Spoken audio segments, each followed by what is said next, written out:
Here we go. Welcome to the Transform with Travel podcast, where we share stories of personal transformation and life lessons through our experiences of traveling and exploring the world. Travel is the ultimate accelerator for personal growth, and it can be the root catalyst for the pivots and plot twists we make in our lives.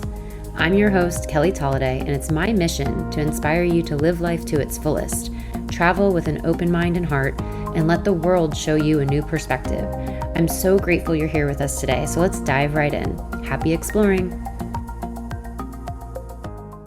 All right, here we go. Welcome to the Transform with Travel podcast. I am here with Gabi Arbesu. She is one of my oldest friends that I have here in South Florida. We've known each other since elementary school. She was in my sister's year growing up, and we've just been able to follow each other's journeys from kindergarten all the way to now. Yeah. And really, I think we started crossing paths more when you got more involved with your yoga journey, and we were talking about yoga teacher trainings, and then you were traveling all over the world, and you happened to stay in our apartment in Annandale in Sydney, and we went out for Thai food, and it's just been really fun to be able to see each other grow. And when Sam and I moved back here, you were really such a rock for me in the yoga community, pointing me in the right directions of where to go to. Mm-hmm. And here we are now, just living our dreams. It's so honestly crazy. Thank you. I'm so excited to be here. Whenever you say it like that, I'm like, oh my gosh, all of this time has passed, and here we are. It's so crazy how similar our journeys have been. Yeah. And just we kept in touch all these years, and it's been great. Yeah. People are always like, oh, do you know Gabi? Gabi Arbesu, she teaches at so-and-so. And I'm like, yes, I know Gabi. We've known each other forever. So it's really awesome to have you here. Day one. Yeah. And so I guess speaking of day one, I'd love to speak a little bit about just growing up and, you know, your Cuban-American heritage. You're proud about being a Cuban-American, and I'd love to hear what growing up was that like, because you went to, you know, Catholic school your whole life, and I'd love to hear how the thread of the culture really helped you become who you are today. I love this question, and it's really funny because in South Florida, there are so many Latin communities.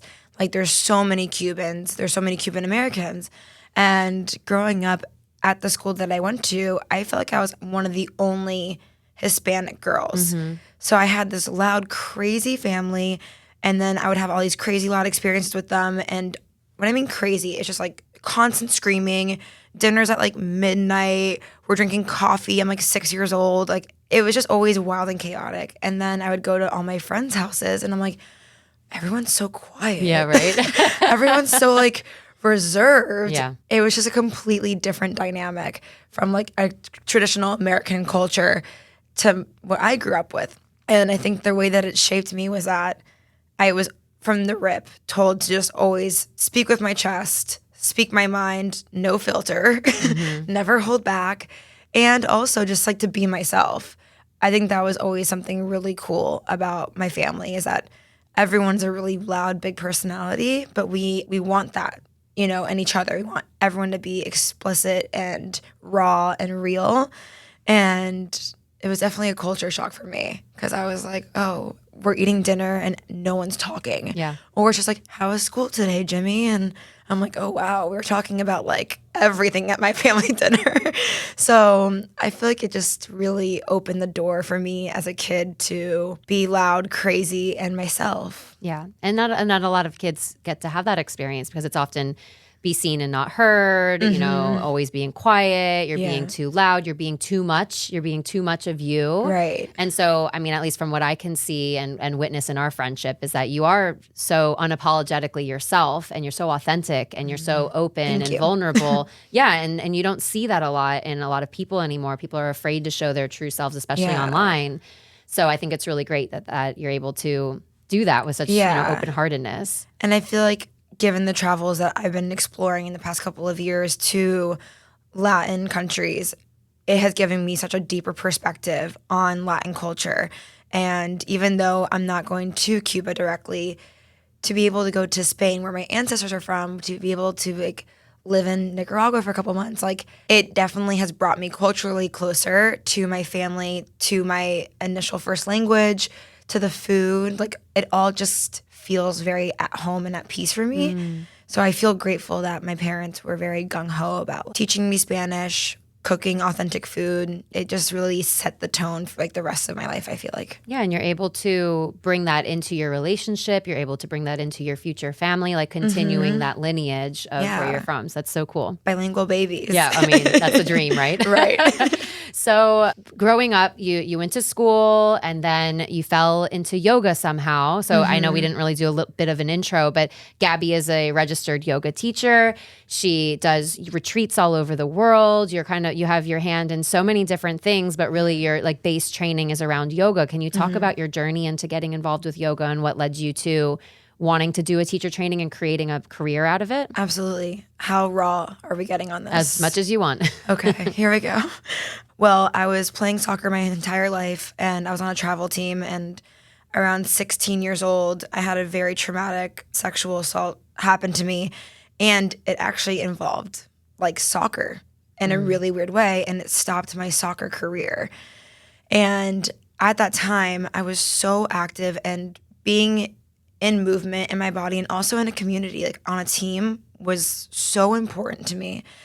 And after a couple of months of feeling immensely lost in this like deep state of just confusion, on also you're 16, you don't even know what the hell's going on in any other aspect of your life. So I just felt like I was flipped and turned upside down. And this girl in class like kept talking about yoga and hot yoga, and oh my gosh, I sweat so much, it feels so good, it's so hard. Like everyone in there struggling. I'm like, hard? Sweating? That sounds kind of fun.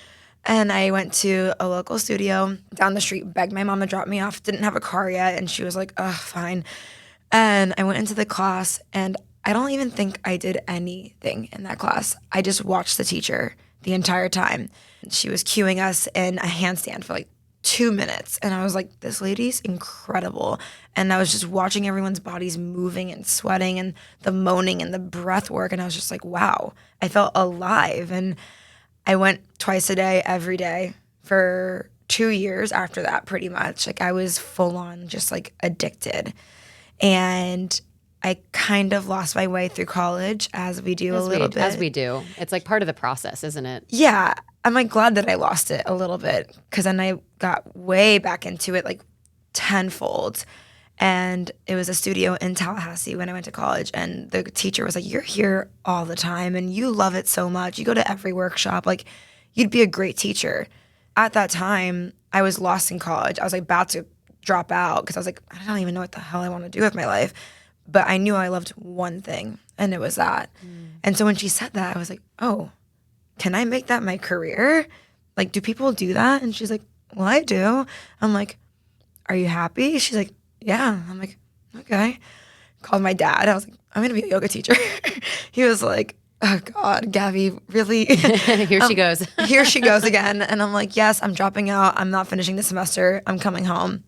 And I honestly just didn't look back. It was just like a full, like, she said that one thing, and then I hyper fixated on it, and here we are. And so you did your training up in Tallahassee, or did you do it back down here? Here in Boca with Leslie Glickman Okay. at Yoga Journey. Yeah. If anyone gets the pleasure of, learning from her and being in her class, she's like a second mother to me, and happens to be my best friend's mom, which is really incredible.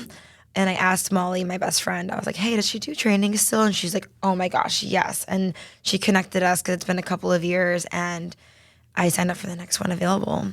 And it was just like steadfast from there. Like, and Leslie, she's one of those teachers that she doesn't want to teach you just to teach. She wants to teach you also how to incorporate you being a teacher into your everyday life, and to actually be like a pillar in your community, to hold space for the community and for your students. Like, connection is one of the best things she's ever taught me, and I'm forever grateful for her. And it's hard. You can teach someone how to get into Warrior 2. You can teach someone how to do a handstand, but you can't teach someone the art of holding space just off a 1 hour class. Like, to have that relationship with your teacher, to be able to watch how they hold space and hold that container. And that's something that you do really well. Thank you. In your retreats as well. I know you host a bunch of retreats, and we'll get into that in a little bit. But I remember seeing on Facebook or Instagram or something way back when, and you went to Sayulita, I think either a teacher training or a retreat or something. And I remember seeing you, like, all the beautiful pictures, and I was like, oh yeah, this girl is going to be traveling and teaching yoga and doing all those things with her life. Travel's always been such a big part of your life. Can you talk, like, has this been since day one? Was it part of your family culture? Or was it something that you fell in love with later as an adult? It's such a cringy story. It's kind of funny, but I saw the sisterhood of the traveling pants. Oh, yeah. Okay. And she went to Greece, and I was like, I want to go somewhere like that. And to me, like, I had been to different places with my family, but nothing that ever made me go, wow, where is that? And how can I learn more about the culture and the people? And I don't know how old I was, but I know I was like in middle school when I saw that. And I printed out pictures of Greece on my wall, as we did. We tape it to like the ceiling. course, I would yeah. stare at it. And then your dad gets mad at you because the paint's going to rip it off. Literally. The I tape. put like 30 pictures on my wall. And after that, I think it was more so like I would just think about it like every single day in school. Like, all right, I'm going to get out of high school, go to college, and then I'm going to travel. And I didn't have a plan as to like where or when or how. And I didn't even know what that would entail. Because at that time, like, there wasn't social media. Yeah, there was the internet, but like no one that I knew as a kid would talk about travel or do it. It was more so like I would just like see it in movies and be inspired. And then once I was in college and I got into like Pinterest and YouTube and I was like starting to research actual places I wanted to go to, I was like, oh, I can do this myself. Like all these really cool people traveling and doing it, I can do that too. And I think that really opened my eyes to there's more than the traditional education route. Just going to college, finding the husband, having the babies, buying the house, the whole thing. I was like, oh, I kind of want to fuck off and go find myself a little bit and lose myself 10,000 times and find myself again and get a little lost. And so these stories of wanting to lose yourself and find yourself and almost like this like rebirth, like death and rebirth, death and rebirth, where has been like the most transformative place or like maybe the transformative trip? And that doesn't always mean like the best trip you've ever taken. Sometimes it's a really challenging trip or a really challenging culture for you to assimilate in. What has been one of the most life-changing trips that you've taken? The trip that stands out when you say that was a 4-month stint, and I was in Zanzibar, Africa, Tanzania, Kenya, and Uganda. And Africa can chew you up and spit you out. Like, I almost got kidnapped. I almost got robbed. I lost a flight, lost like a lot of money because as a backpacker, like every dollar counts. So I had like every crazy situation happen. But then I would open the window and I'm in a beautiful, incredible country with incredible humans and culture. So I was just like, this is travel. You're going to get tested in every which way, but the photo's going to be really cool. And your eyes are going to be really wide with beauty, but it's going to humble you and you're going to get scared. And I think that, and it's actually right before I saw you in Australia, like a couple months prior, which was like such a blessing. But I just think that Africa for me was just, travel's not about all these pretty things that you're seeing, cool things that you're doing, all these like, look what I just did or look what I'm up to today. It's this losing rebirth cycle that you have with yourself and the world around you. And I think it expanded not only my consciousness of self and the world around me, but it educated me on truly how culture can really separate or unite people. And I'm forever grateful for that place, honestly. I haven't been back yet, but I want to. Yeah. I mean, I remember seeing your pictures and I remember texting you like, wow, this looks incredible. This looks great. And you were like, it is. And this happened to me. And then this happened to me. And this happened to me. So it does put in perspective that there's always a story behind, you know, what someone's going through, and anything you see on Instagram isn't the full story, and we don't have to share everything, right? It can just be like stories that help shape you, and we don't have to share absolutely everything. I really liked what you said, that culture can either unite or divide, and I think we're seeing that so much, you know, day after day in the US. But then you're seeing other cultures uniting so much just because it's based on like the fabric of their society, the way that families integrated, the way that food and like looking after the elderly in certain cultures. I'm sure you have seen that through different villages going through Africa. I'm sure you see that as you live in Central America, which we'll get to in a little bit too. So yeah, I think that's a really interesting perspective of how observant you've been of other cultures, rather than being like, here I am in this beautiful place, take the picture and leave. Like, you really feel like you've immersed yourself in those cultures that you visited. And that's so funny. when you said like observing and awareness, like that's exactly what it is. Like, and not to really put a damper on the experience of growing up in America. We are blessed in so many ways, and I feel grateful to have been born here and raised here. But there is a massive level of just, you have a little bit of a chip on your shoulder and you travel and you're like, this is really cool. You don't understand that you're traveling to someone's home. And there's other cultures around you that don't operate the same way as you do. And in Zanzibar, like even walking down the street and taking a photo of this beautiful woman with her incredible headdress, and she turns around and she yelled at me and like spit at my feet and like cursed me out. And I was like flabbergasted, unknowing that in their culture to take pictures of women is very frowned upon, pretty much illegal. And it took me back, but then I was like, this is necessary for me. Like, I don't live in this bubble and in this world where the world is my oyster. The world's not my oyster. If anything, like I'm just observing respectfully, and I'm honored to experience this type of thing. Wow. That was amazing. I think that's such an incredible point for people to really hone in on is how can we be the observer of a different situation rather than being like, this experience is for me. It's like, actually, how can we be more of like a fly on the wall and just like really immerse yourself in that sense? Yeah. You get to take away tenfold when you respond or travel like that. Absolutely. And I think when people are like, I had the most incredible trip and the people, they were so amazing. I think that's when like, when you're open with respect and with the intention to learn and absorb, that's when the people of that place will be open. And that's when you have these incredible, beautiful experiences. But when you kind of go in with that chip, I think that's when people like, so many Americans are like, I hate Paris, Parisians, all that stigma. I went the most incredible time with the most incredible people. And it's like, because maybe you're going there with the expectation that this is your place or your experience, and you're not actually just observing respectfully. And I think that lends itself into the expectation of Instagram versus reality, or expectation versus reality, where people are going into, let's say your example of going to Paris, people are already going into that, Americans going in, well, Parisians are just not very nice, or they don't like Americans. And you're already walking into that expectation with that mindset. Whereas if you just go in with an open mindset and know, okay, yeah, I don't know French. And if somebody tried to speak to me in another language while I was at home, of course I'd try my best. But at the end of the day, that's not the language that I speak. And so like, I don't care. why is it on the people of France to cater to somebody else? So so it's just that level of privilege and expectation and all of that that I do think the practice of yoga and meditation really helps you actually have that level of awareness and observation. Absolutely. I was going to ask, like, how do you think being so steeped and immersed in your yoga practice has helped you become a better traveler? That's such a good question. And there's so many answers that I could give because I think it's endless. I've learned so much as just being a student of the practice and traveling.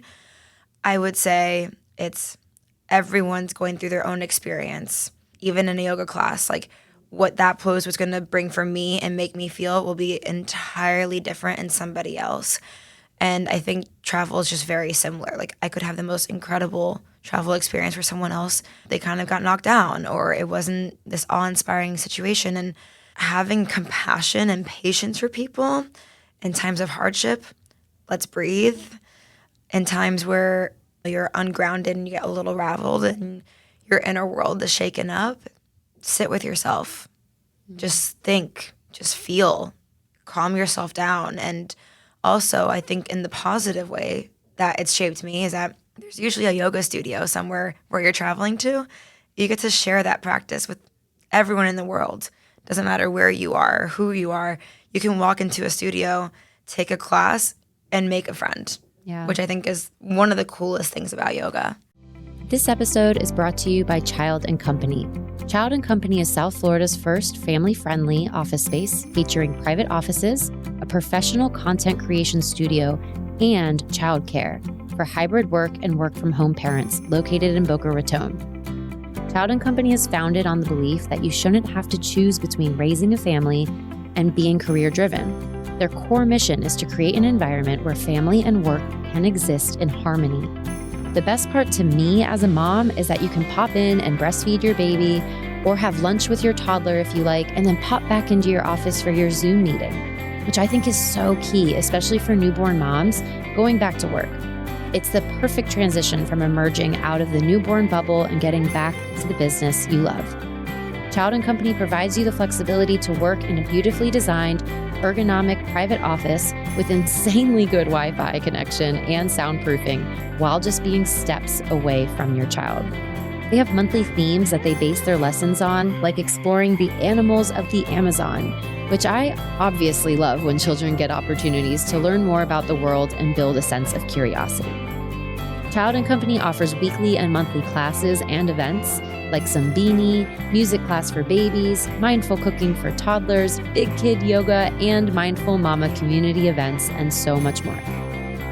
I've been a member since February 2023, utilizing their private offices and their professional content creation studio. Child & Company is where all of the magic happens for this podcast. Their beautiful recording studio is soundproofed with state-of-the-art equipment, microphones, lighting, and cameras, so you can record your podcast, course content, meditation clips, and anything else you might want to record for your business. The Child & Company team truly feels like family. They are an extension of my team over here at Rising Nature Retreats and the Transform with Travel podcast, as well as an extension of my own family. If you're local to Palm Beach and Broward County, do yourself a favor and check out Child & Company. Visit www.childandcompany.com or head over to Instagram at Child & Company. Absolutely. It's like such a... I got chills. You could, yeah, I know. You can like wander around and always find a home. I remember we were in Nha Trang in Vietnam for like a week, and there was a yoga studio nearby. So I went, and it was fully in Vietnamese. Like there was no English, but I learned 1, 2, 3, 4, 5 because they were counting in Vietnamese, and I was like, okay, I know what that means. I know what that means. So cool. But you just look around, and you're like, okay, they're in down dog. I kind of know what's going to come next. I kind of know what's going to happen after that. So that was pretty cool. I like got to learn some of the language just by going to a yoga class. It's a cultural experience no matter where you're at. Absolutely. And so speaking of bringing travel with the yoga, that's something that you're really passionate about is creating spaces, just like Chloe and I, creating spaces of retreats and travel. That's something that you've been doing for quite a long time now, is bringing groups to different areas of the world. What sparked that for you? What gave you the confidence to say, okay, now's the time. I'm going to bring a group of people to Nicaragua. I'm going to bring a group of people to XYZ place. I think for me, it was always a plan. Like when I started my teacher training and they asked me, how do you want to teach? Like, what's your plan with this? And I was like, I want to lead yoga retreats all over the world. Because for me, yoga and travel are the two pillars of what's made me who I am and my passions. And to combine the two was just kind of like a no-brainer. It just took a very long time. And I think this conversation is something that's so important in the yoga community today. All the new teachers listening. All the new teachers want to immediately teach the yoga retreats, the workshops, the sold out this, the sold out that, the really exotic things. You need to be a teacher in a community for a very long time. You need to strengthen your gifts as a teacher and as a student. Also, if you're going to be a traveler as well, you have to put in your time and your dues, as you know, for sure. And so I think that even though it was a dream from the beginning, I knew that I needed to sharpen my tools and mature and grow a lot until that was going to be a reality for me. Yeah, I think that's really powerful, is that it's kind of that instant gratification, how people just want, okay, I've graduated my yoga TT, or I've graduated whatever program, and now I want to initially have a sold out crowd. And that's something that was one of my experiences. On my last yoga retreat of my training, that we started the training with a yoga retreat, and we finished the training with a yoga retreat. And I literally booked my deposit for a yoga retreat that I was going to lead on that day that I graduated for like 2 months later. Oh, wow. Somehow it sold out. I don't know why, but I learned 'cause you're amazing. So I learned so much about that retreat. And now looking back, I'm like, whoa, I can't even believe that I did it that way. Like I would never in a million years do it that way, because like I said, you could have all the workshop training in the world, you can have all the yoga training in the world, but it's that ability to hold space for people, especially while they're traveling. And like you said, putting in your dues with traveling. You can't bring a group of people to a faraway place or an exotic place if you don't know how to handle the stress of that, because travel is inherently stressful. I mean, you're going to places where not everyone speaks the language, a native tongue, and let's say there's a lot of miscommunication or things go awry. Like, you have to be able to be a rock and also hold space for everybody else, but also not only holding space, but be able to be a leader and be like, this might be a little uncomfortable or scary, but like, listen up, this is actually normal. Like, we've got this. Let's like breathe through it and let's just keep going. Because I think a lot of people get very unnerved when they're traveling because you're out of your comfort zone. You're not home. You don't have your creature comforts. And to come to mind, last year at my Nicaragua retreat, there's a massive river to get to the retreat center, and it rained the night before, so that river was flowing. So some of the girls, there were like 4 of them in one of the buses to get to the retreat center. They had to call a pickup truck to meet them there so they could transfer the cars, obviously 4x4, to get through the river because they were in like a low van. And I wasn't with them because I had already arrived. But when they got to the retreat center, they were hysterical. They were like, we thought we were going to get kidnapped or robbed or murdered. Like, who is this other car? And they don't speak Spanish, so they had no idea. Where I was like, oh, guys, like, they're just putting you in a different car to take you over the river and then to the retreat center. So I'm very detailed in descriptions of travel. I'm like, this is a possibility, which was a good learning lesson for me to understand that, oh, even something as simple as that to the untraveled person or student or just someone who hasn't been there before, I mean, it can be unnerving. Yeah. You have to be more sensitive. I can give you like 4,000 stories of that. And, it's nothing, it's no right or wrong. It's no, that person's not as well traveled, so it shouldn't be an issue. It's just realizing as a retreat facilitator that the power is in the details. And when people feel uncertain or a little bit stressed about doing something new, details help feel like they have some sort of certainty. So it's really helpful. We've learned, like, every retreat, me and Chloe sit down and we have a whole debrief of lessons learned. How do we do better? What can we implement? What is actually something that is out of our control and we shouldn't worry about anymore? Or like what could go wrong? Yeah, like, damage control. Yeah, absolutely. And it's just, it's one of those things as a retreat facilitator that you can't control everything. And so that is something that Chloe and we get asked a lot by new teachers. I want to do what you're doing. This looks amazing. And we're like, okay, so are you going to book the accommodation, book all the taxis, get the food, get all the allergies, make sure all the excursions are up, like going on and on and on. And people are like, oh no, I just want to teach yoga in a cool place. I'm like, okay, so why don't you be a guest teacher? Yeah, you don't same. worry about it because it's a lot of work. And so you've led a couple of groups now, to Nicaragua and other places. What is something that you've seen is like the biggest transformation for your guests going on retreats and then also for yourself as a leader? I think for my students, and I'll reference my last retreat since it's the freshest in my mind, which was in Nika. And the most beautiful thing to witness was the first 2 days, everybody had their shoulders to their ears a bit. They were like, okay, foreign land. We're kind of like in the middle of nowhere on the beach in Nicaragua. And we're like 4 hours from an airport. Like, we're kind of out here, It's very rural. Even though it's a very luxe accommodation for Nika, you're still all the way out there. And so to see their shoulders just slowly drop after a couple of days, but then by the end, it was like a full celebration. Like, their souls were just like on fire and like dancing with joy. The first day, people are still kind of on their phones or still to themselves. And like the last day, it's like, I don't even know where my phone is. When are we surfing again? Can we surf for like an extra 2 hours today? Or like, hey, like, and yoga, they were just so fully immersed in it. And every day after like the first 2 or 3, you could just tell that they were just celebrating it and leaving with such gratitude and joy and appreciation for themselves and nature and being a student of nature. I think that's one of the bigger aspects of that retreat location is that you are so immersed in the ocean, and some people don't get to experience that to that depth ever. And it's such a humbling, beautiful, connected experience. And also to be a student all day, every day for a week when there's no job, there's no kids, there's no husband or wife, there's no responsibilities, there's no stress. You just get to actually be, me witnessing that, I think is just like the coolest thing. And to provide that, I think it's just like, I have chills again. Oh my God. But it's so cool. Like, I just remember like every day at the end of the day, I would look at Alex, my partner, and I'd have tears in my eyes. I'm like, everyone's so happy. Everyone just is having such a great time. And some people are going through healing as well.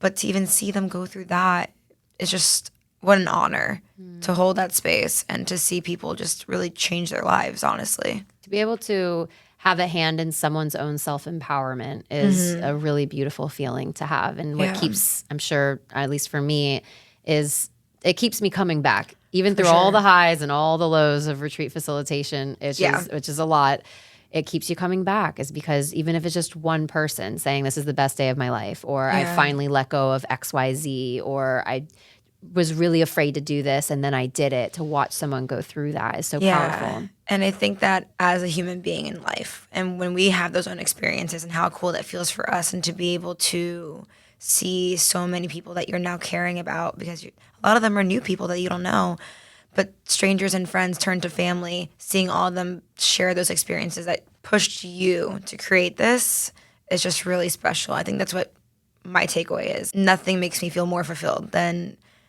at least changing one person's life, because I think if you change one, you change all. And also how much fun they are. It's just so much fun. I have 10 new best friends from my last one, and girls that I call my sisters. So it's just so cool. It's like you get to be a part of the process as well. Yeah. Right? Like you're part of the group. Yeah, absolutely. And so you did your retreat in Nicaragua. You have one coming up, don't you? In 2 weeks. Yeah, okay. Well, when this airs, this will have been a long time ago. Yeah. But I know it'll be amazing. So you feel very at home in Central America. And I know you and your partner recently decided to move down there, and you spent a couple months in Nicaragua. Can you explain a little bit of what that was like for the two of you as a unit to decide to move? Because a lot of people listening, they might have partners, and one partner might be like, I'm all in, I want to go, let's leave now. And another partner might be like, that's a little risky, what should we do? It's like, how do you in a relationship, in like a committed relationship, make that decision together? This is such a powerful conversation. And I also start off, it is not for the faint of heart. And there's probably not one other person on this world that I could have done that with other than Alex. And our dynamic of yin and yang couldn't have been more strong. And I think that on the surface, just that clickbait of like, I'm traveling with my partner, we're moving to a different country together, kind of how we're talking about with the retreats where students lean on you. You're leaning on each other for everything. And it is a massive test. And I think that if you don't have patience and trust and unconditional love, but most importantly, if like that person's not your best friend, I just don't see how it works successfully. Because, I mean, there's days when you're traveling to a third world country. We were 5 days without water, 5 days without power, 5 days without Wi-Fi. I mean, I was going mental. I was like, all my creature comforts, like, it was pretty gnarly. And I was also like on my moon cycle. So there we go. And amplified to the max. And again, like, we are as individuals experiencing a foreign land and individually trying to find our bearings and our grounding in it and understand how we feel and what are our takeaways from every new day that we experience here. And then we're also doing it together. And oftentimes that's really tricky, because what is your treasure is another person's pain. And what someone else might not think is a big deal could be like the world to you. So it was just constant communication. If there was ever a moment where we're like, this is really hard, and we're starting to target the guns at each other, not being a team, it was like, I'm going to go for a beach walk. Like, I'm going to go surf. I'm going to go do yoga. And him too. And we would come back and we're like, okay, we're a team. We're doing this together. Like, we just have to stay on track and recognize that, like, if we fumble and like we crumble, like, this is not going to work. So we just got to like make sure that we are in our flow of communication and trust. Yeah. Which is I think huge. that's, yeah. And like you said, like you said, the clickbait of boyfriend, girlfriend, move to Oh my Central America God. together, come follow us. And the actual behind the scenes of that is really tough, especially that week that you guys had no water, electricity, all of that. Your survival Yeah. mode Yeah. comes out really strong. And it's a continual process of coming back to each other. You know, Yeah. it's okay. You need some space. I remember Sam and I traveled for a year together. And like you said, all day, every meal, every decision is with each other. Yes. And so some days I'll be like, I'm going for a massage, and he's giving me extra money saying, make it a 2-hour massage. Yeah. Give Are me you a little bit sure of time. you can be like all day at the Yeah, spa? go to the all-day spa. It's fine. Yeah. Because you do need that space. And I think that's important. Anyone thinking about traveling or moving abroad with a partner, or even with just a friend, making sure that we don't get defensive or taking offense to somebody needing some space. And then also you really get a close-up view of how that person responds to stress and how Absolutely. you're going to respond to them responding to that stress. Absolutely. And sometimes like you're going to be better at it, they're going to be better at it. Sometimes you're both great at it, sometimes you both suck. And it's just having grace for each other during those periods and those challenges. And it's really funny because after the first 2 months, it's almost like we went through like the fire and the flames, and then it just all mellowed out. It's like every single situation thrown our way, we're like, oh, all right, that's nothing. Like we got this. Like we like made it through, and we like lived to tell the tale type of thing. Yeah. And it's very easy. Like I was posting like a cute photo of Alex and I like surfing, and everyone's like, oh my God, the dream. And like they actually have no idea that I told Alex to go fuck himself because he was driving the motorcycle too fast and I got scared and then I cried. And then like stupid couple things that you're just like, they don't know. Yeah. But again, I think conversations like this shed some light on that. Yeah. And so there are tough times, but I'm sure there were plenty of great times. Can you tell a little bit of like your favorite moments of living in Nika for the last couple months? Oh, yeah. Well, one of them was that we bought land right before we came back here. Oh, no way. You told me you had to tell me something. I This is know. you're doing it on air. What the heck? Whatever. So you bought land in Nika or Yeah. Wow. Okay. So everyone listening, Gabby and her partner Alex were thinking about buying property in El Salvador. And now you guys changed tack and decide to buy in Nika. It was full surrender. Like the Wow. first 2 months humbled us, like we just spoke about, and it was really hard. We were in the northern region of the country, and it's very rural up there. Absolutely stunning and gorgeous, but rural. And then we spent the last 2.5 months in the south. And the second that we got to the south, we were like, oh, wow. This is home. Yeah. This is home. This is incredible. But still, Alex is a lot more conservative than I am when it comes to this. He was like, wait, let's just like pump the brakes. We're still going to go to El Salvador. We've been going there for the past couple of years. We love it. I was like raving about it. He fell in love with it, obviously, because all the waves there are rights and he's regular. So he's like, I love it there. I'm like, mm-hmm. So it was just one of those like, okay, let's just pump the brakes and slow down. And then 2 weeks went by, and one of our friends that we made there was like, hey, there's a lot actually right next to mine. And he wasn't even talking to us. It was just like in the background, and I heard it, and I looked at him. I'm like, let's go look at this lot. And he's like, no, we shouldn't. And I was like, why not? And he's like, well, I don't know. And I was like, don't we want to do this? And he was like, of course, it's like our dream. I go, well, if the shoe fits. And he was like, well, what happened to El Salvador? And I was like, it's right next door. We can always go visit. I mean, how do you feel about it here? And he goes, honestly, like really good. I can see us being here for a very long time, and I'm really happy here. Wow. And I was like, okay, all right, well, let's go. And we looked at it, and the next day in my bikini signed the contract, Paperwork. Wow. and yeah, there we have it. Oh my God. Congratulations. Thank you. I'm so excited. I want to like give you a big hug right now, but we I have all know. this equipment around us. Energetically, I feel Yeah, it. right? Oh my God, how cool. We're excited. So what's the process then for you guys? What's the next steps for you? I know you're here for a little while. What are the next steps for you in terms of getting back there and starting to build? And also, I feel kind of naughty because none of our families know about this yet. They will by February. This will air. Yeah, this will air in a couple months. So I had to remind myself. I'm like, oh yeah, wait, we haven't even told our family yet. Sorry, moms and dads. I won't rush this episode. Don't worry. Yeah. Take your time. But the next process is in Nica. It's kind of cool. Other places in Central America are not like Nica. If you put everything down, you own the land outright. Other countries, you have to be a citizen or married to a citizen or have a business there to buy. So Nica also felt kind of safe in that way, that we could buy here, right now, and it's ours. And we don't have to really do any sort of crazy legal situation to do it. Okay. Which, again, like in El Salvador, to marry an El Salvadorian or have a business there, I'm like, well, I can't marry one. I already have my partner. And we didn't want to set a business up there. So we were like, this just seems like a better fit. But we start building in March. Amazing. Very excited. And we are starting to talk to one of our friends who is married to an architect, and she is from Nica.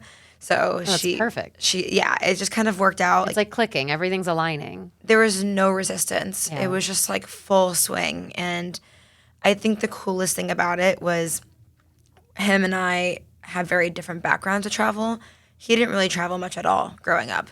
He went to Nica for a surf trip with like his brother and friends, and Costa once for a surf trip, and then England to visit family. But other than that, he didn't do any solo travels. Like, he didn't really go around the world. And when we met, I was like, do you know who you're about to start dating? Are you sure you want to step into my world? Because I'm not going to stop doing this. And he was just so excited. So once we started dating, it was his dream to have a property somewhere that we can share with family and friends and create a lifestyle for ourselves that we've always dreamt about. Yeah. And I had never actually thought about living in a different place. I've always wanted just to travel and then have here be home base. But now that we're together, it's like a no-brainer for me and him to create a life there together. Yeah. And a family eventually one day. Just so cool. It's so funny because I don't know Alex very, very well, but it's like the way that you speak about him, it seems like he's more of that like stable stability home, and then you're more of that like free spirit all over the world. So now you've created a home in just a different part of the world.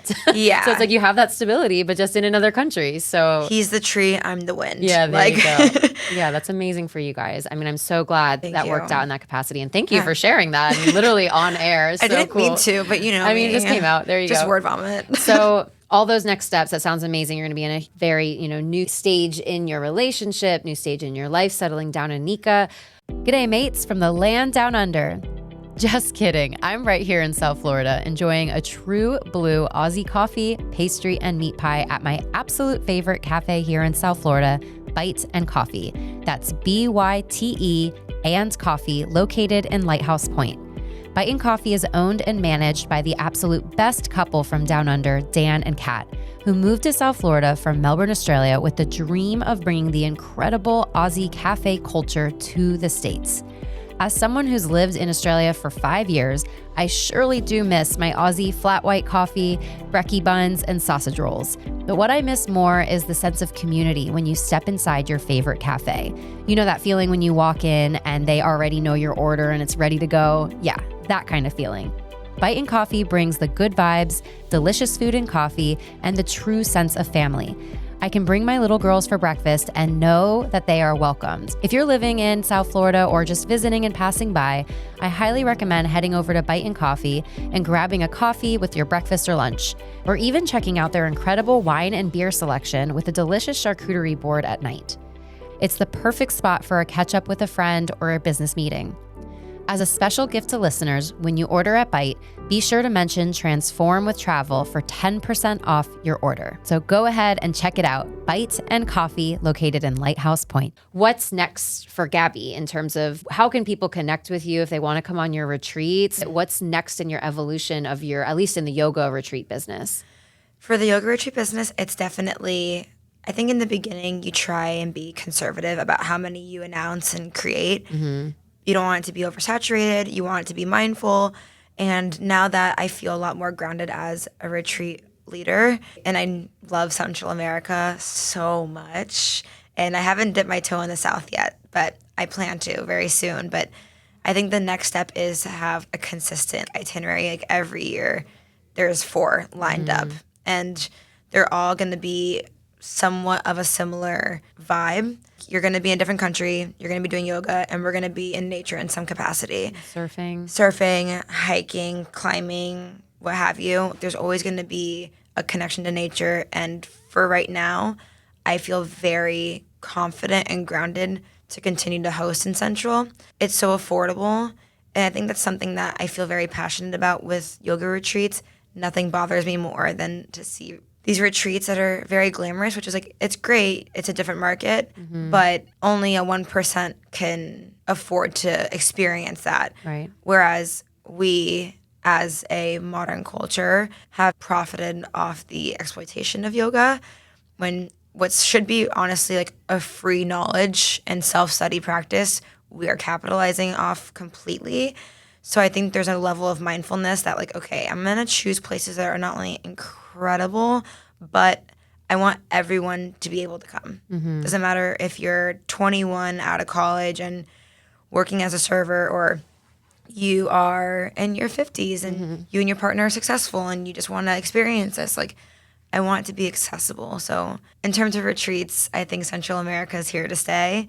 And maybe in a couple of years, I'll throw in something kind of like crazy. But right now, it's kind of where I feel at home. Knowing you, you'll throw in a wild card here and there. Yeah. By February, by the time this launches, you'll have a whole nother plan. Yeah. Bali, 2025. Yeah, like, I don't know, like whatever.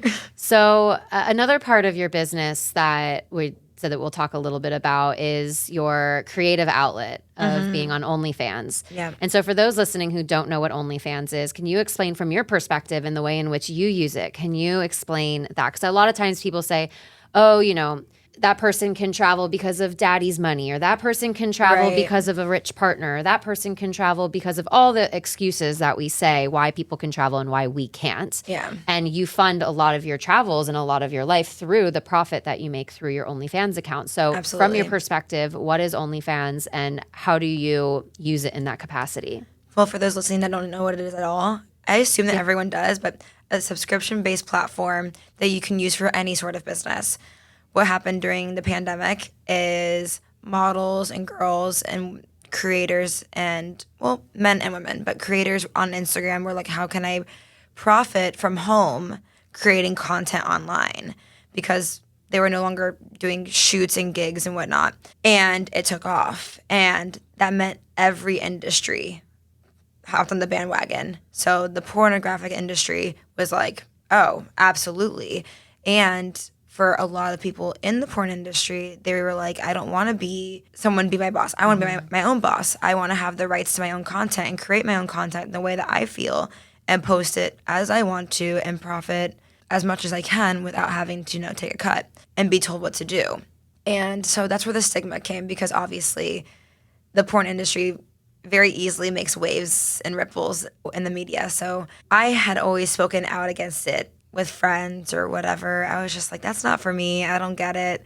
I had a very negative actually outlook on it, because I was like, I don't want my worth to be at the hand of someone paying for my content. And I also judged people for being on there. If it was pornographic, I was like, oh, so like you're in porn.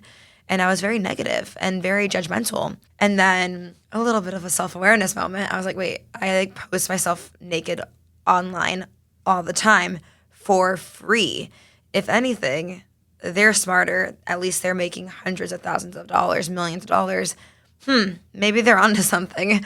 And it kind of took me 2 months of really every single conversation I could have with my family, my friends, my work. Like, is this going to cause problems in my life? Is it going to offer abundance? Just weighing the pros and cons, risk and reward. And now being 2 years into it, I can say that it's caused a few problems in my life, and none in any of the ways that other people on social media are like, you're never going to find a husband. People aren't going to respect you. Your family won't respect you. Like, my family supports it. They celebrate it. My partner, who do you think takes my photos? I was going to say he takes the pictures. Yeah. Who do you think is behind the camera? And like, he's actually like my creative director at times. He's like, oh babe, like that's perfect. Like let's do this shoot. And I'm like, okay, cool. Like pop off king. And he celebrates it more than I do, really. But I've had other people that are close in my life really judge it. And I've had a lot of challenges of how to find the right verbiage. The biggest takeaway is that we're all going to do something on the spectrum of discomfort in someone else's eyes. To someone, what you're wearing right now is like, how could she wear that? Like out in public, depending on the culture or the country. I think that sometimes people are so quick to judge based off of their cultural background and their roots and past. And I think that it's one of those things where it's like, if it doesn't harm you, if it doesn't hurt you, it shouldn't affect you. You shouldn't even have an opinion on it. You may not understand it, but how can you judge something you don't understand? If you don't know about it, how can you even talk on it? And for me, it is such a creative outlet. I love being open and sensual and free with my body. I think that's so important for women. And there's like this reverse feminine movement happening on social media where it's like, you think you're empowering yourself, but men are taking advantage of you. And I'm like, I really don't know what you're talking about. I'm topless, microdosing on a beach in Nicaragua. I just bought land with the love of my life. I have an agency that helps me curate and strategize on everything so that I'm doing this at my fullest potential, and I love it. And you're making money. Yeah. I'm like, hello. Hello. It feels good, it looks good, and it's putting money in your bank account. Like we're doing okay, girly pops. Yeah. Like no need to judge. And I think that right now it's hard to not come at it with like a combative energy because it's just so easy, especially with sister wounds. And for other girls to be like, oh, like her tits are online. Well, that explains that. I get so much of that. And I'm like, what? At some time and some point in someone's life, you've done something that someone could say the same. And for that reason, we're just the blind leading the blind. There's no reason for us to point fingers, but in fact, like celebrate each other. It's like, oh, you do that and you love it? Cool. And I think it's just about having unconditional, like, I don't want to say love because it's such a strong word. And I feel like some people can't digest that, but like love for people. Like, you don't have to understand it or like it. It's almost like compassion. Yeah. Like you said, you don't have to love it. You don't have to like it. You don't even have to agree with it. Yeah. But you could just leave me alone and not comment on it. You know? Correct. Comment online, comment in real life. Like if it's like you said, if it's not harming you personally, then what's the problem, right? And like kind of like what you said earlier about one person's treasure is another person's, pain. It's what you're putting out there for some people is inspiring them to travel. It's inspiring them to be open with their bodies. You're starting so many conversations online about what true sensuality is, about sensuality versus sexuality, about self-empowerment and body positivity, not just in this fluff, like in actually loving your body and how it is.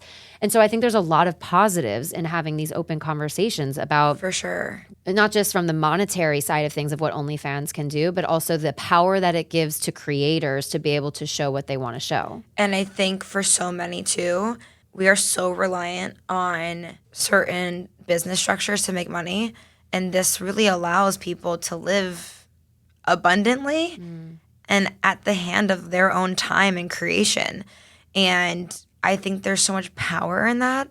And the body positivity thing, I think, is just so huge. And I'm speaking about women mostly because I'm a woman. I can only speak from the lens of us.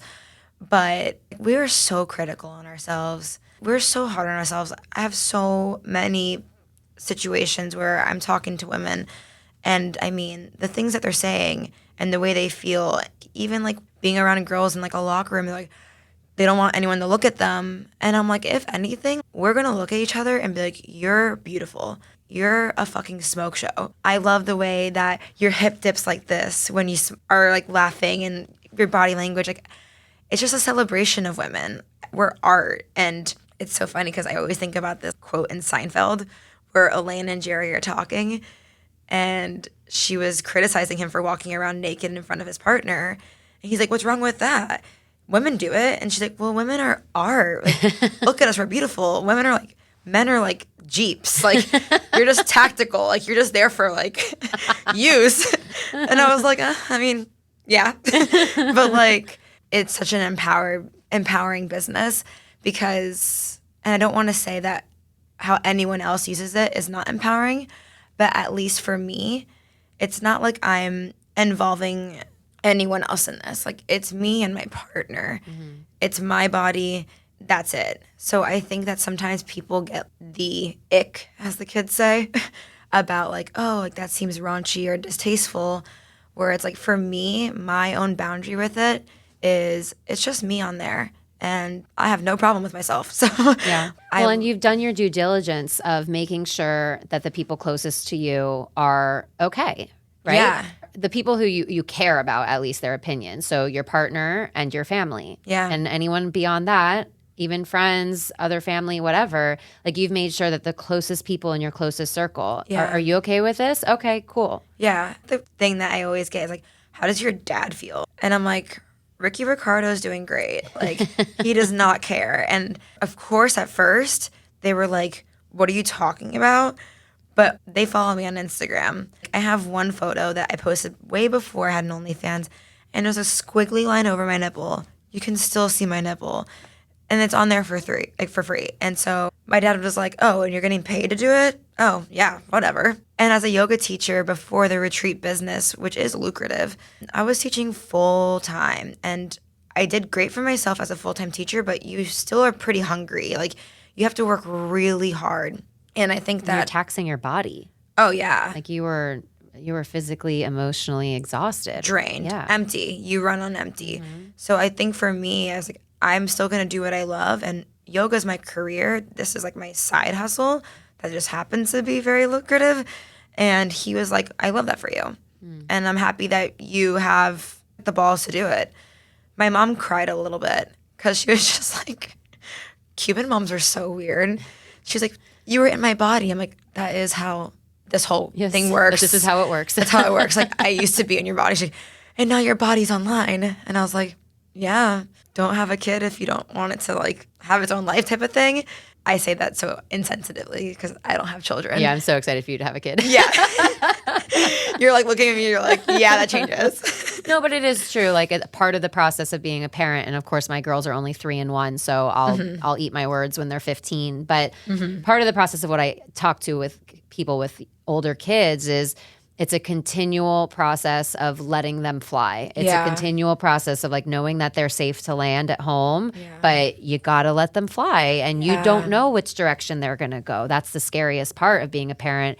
And I think what yoga helps so much, you're going to be well trained in the yogic side of things, is that process of continuing to surrender, continuing to let go, building up your self-awareness, and continuing to let go of the things you can't control. Yeah. And I think that is kind of like a theme of our entire chat today is like compassion. Yeah. I had to have compassion for my mom when she cried. I was like, okay, like you didn't see this happening. So maybe that's a hard one to swallow. But like now she's like, oh my gosh, Gabby, like that's a really cute picture. Like your butt looked like that when you were a baby. And I'm like, don't compare my OnlyFans photo to like a baby picture. You're just being weird. But I think that also when I went on my first date with Alex, he didn't know at all. And so you had OnlyFans before you had met Alex? for only a month and a half. Oh, okay. So it was new. Brand new. And it was so funny because like, do I tell him? Or maybe because like he follows me on Instagram and we've been friends for years, so he surely has to know.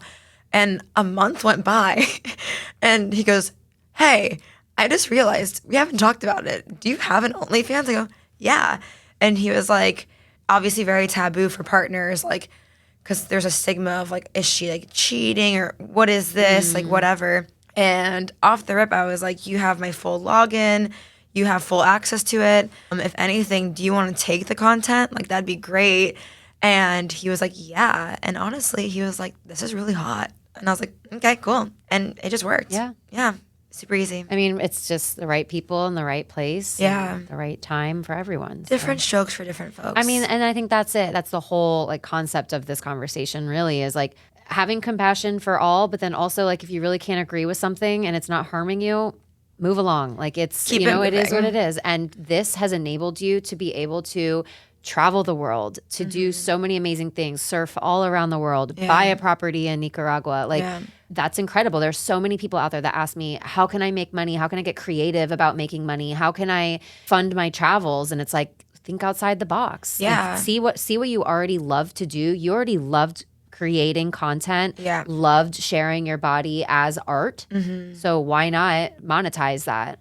And like you said, like, you have to get creative in today's day and world to accumulate wealth.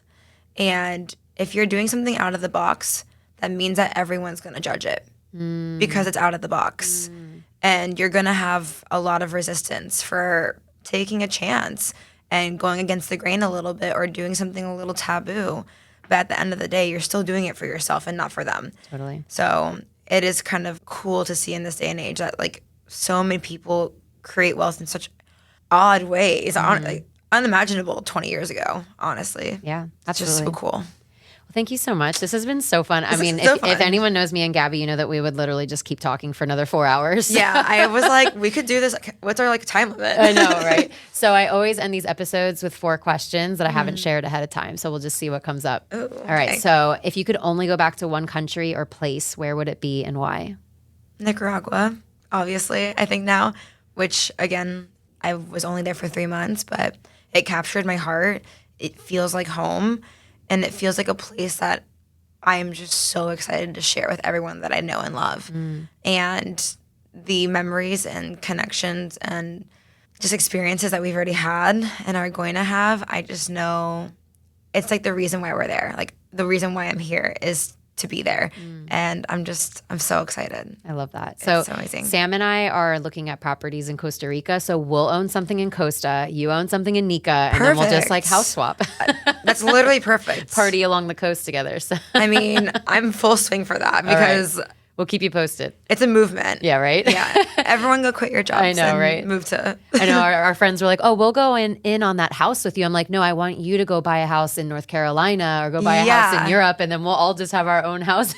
My friend Perrin, he was visiting us, and I told him about the land, and he was like, what the hell? Why didn't you tell me? I go, no, dude, you have the house in Hawaii. Yep. Like, you're our Hawaii plug. I'm the Nika plug. Right? We all need our own spaces. So. Yeah. And I'm like, if anything, like, because he goes to Baja, I'm like, let me know if you buy something in Baja. And so, yeah. Totally. Homies all over the world. There we go. That's the new Airbnb. Is just homiesallOverTheWorld.com. No one steal that idea. Yeah, right? Oh, shoot. Get the patent now. So number 2 is what's next on your bucket list? What's number 1? The only thing that comes to mind, like, I'm like, okay, is it like business? Is it this or that? It's like, no. I'm so excited for just whatever the next chapter is for Alex and I. It's like so weird and so mushy, but they're like, your life changes when you find your person. And like, I may get emotional, but like, he's my greatest adventure. Oh, here we go. Here we go. I always joke, I'm like, the Grinch's heart grew 2 sizes when I met him. Aww. And so whatever's next in store for us, I'm just like the most excited about that. Yeah. Whatever I is. love watching your guys' love. It's just so fun for me to see it evolve. He's so cool. Yeah. I love him. So number 3 is what's the biggest life lesson you've learned while traveling? Biggest life lesson to learn while traveling, listen to your intuition. You're never overreacting. It's never an anxiety attack. It's never, you're overthinking it. If your intuition is telling you to run, hide, jump, scream, don't go, or to try it, or it's scary, but like I should do it, just always listen to your intuition. I think that's really powerful, especially as somebody who's traveled solo as a woman so much. So we get a lot of answers like, just do it, just go for it. It's going to be scary, but do it anyways, which is really powerful advice. Absolutely. But also as a female solo traveler, you have had a lot of experiences where you've had run-ins or you've had, scares or, all of that. And oftentimes as women, we often think, oh, but it wasn't that bad, so I shouldn't have reacted that way. Or I feel bad, I might have stereotyped or I might have had a bias. And it's like, no, if you're getting a ping or you're getting like a gut instinct that you need to go and, latch on to a random stranger so it doesn't look like you're alone, or you need to talk to the bartender and say, stay with me until this person leaves. Like, that's okay. Like, overreact. Like, make a scene because it's your safety is number one. Exactly. Don't make yourself small, or don't think it's not that bad, because that's oftentimes when we get ourselves in trouble. And traveling or anywhere as a woman, it's like it can be life or death for us. Our ability to fight back is a lot more limited than, let's say, a man versus a man. you just have to understand and really know yourself. What is excitement when you feel that in your gut? What is intuition? What is fear? What is a trigger of trauma? And having to really hone in on like what each of that is for you so that you're able to operate from like a clear space. Yeah. And that's what the yoga does for you as well. Absolutely. Is being able to decide what's my inner voice, what's my intuition, and what's just some, random voices from the outside world that I'm not paying attention to. It's totally the yoga. Yeah. For sure. Yoga, it's the full awareness. Credit. Yeah. Right. And then the very last question is, if you could give a piece of advice, I guess this kind of goes back to your life lesson, but if you could give a piece of advice to a beginner traveler, what would you say to them? Don't listen to anyone else's advice. Everyone's going to have their 2 cents, whether they've been there or they haven't. The only person that's going to be able to experience it fully is you. And I always have to revert back to like my own experiences for a reference, but if I listened to anybody's advice, I wouldn't have gone anywhere. I wouldn't have done anything.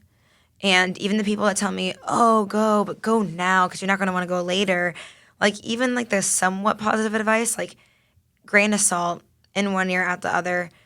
You just have to really know you and what you want, where you want to go and why. You'll figure it out. You have to trust yourself because everyone else is going to have their own bias. I like that. What's your biggest piece of advice? Don't take anyone's advice. That is such a Gabby response. It really is. Don't listen to anybody. So I've loved this conversation. I know too. for sure when you come back from Nico, we'll have a part 2. But for those that are listening that are like, this girl is rad, I want to connect with her. What's the best way for them to connect with you online? Instagram for sure. I'm always on, and I am like an avid chatter on there. Like I don't know a lot of people on there, but I have like Instagram besties that I just talk to like all the time. And Alex is like, who is that? Like, have you even met her? I'm like, no, but she's so cool. I love her. Yeah. And so Instagram for sure. What's your handle? Gabriella _ Christina. Okay. And I think probably in the next couple of weeks, my website will be launched. But if you follow me, you'll see. But yeah. Awesome. Yeah. Yay. Well, thank you. This was so fun. So fun. All right. Thank you. Thanks for tuning in to another episode of the Transform with Travel podcast. Don't forget to hit subscribe so you never miss an episode of inspiration, adventure, and exploration. If you felt inspired by this episode, please rate and review in whatever streaming app you're listening from. This allows us to spread the word even more and continue to serve up weekly doses of adventure. As always, we'd love if you could share the episode with someone in your life who you think will benefit from this conversation. Thanks so much for listening. This is your reminder to get out there and keep on exploring.